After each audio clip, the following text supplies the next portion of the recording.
Donc première étape, vous l'avez compris, on enlève systématiquement donc toutes les faîtières. Donc là les faîtières sont complètement déposées et on va regarder un petit peu ce qui a été fait dessous. Alors on peut s'apercevoir, je ne sais pas si vous le voyez ici, on a eu des petites entrées d'eau, rien de dramatique, le client de toute façon nous l'avait signifié à différents endroits.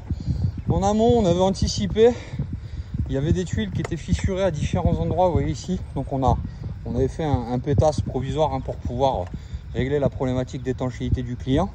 Maintenant on va s'occuper de déposer toute la partie en fait qui est donc bétonnée, donc ça va être assez rapide. Normalement on va lever directement les tuiles, on va regarder ce qu'on peut garder, ce qu'on peut pas garder, tout ce qui est cassé, bréché, fendu, fêlé, ça saute.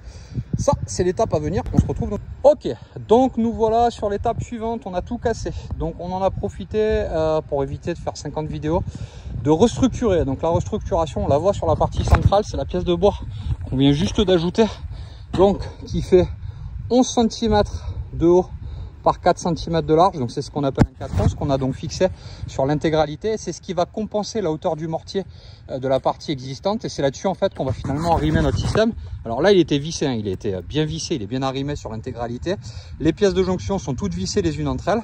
Maintenant il va nous rester donc à mettre en place donc les tuiles attenantes pour celles qu'on a pu récupérer et pour celles qu'on n'a pas pu récupérer, qu'on a montées sur le toit. Et ça c'est l'étape à venir, donc on se retrouve juste après.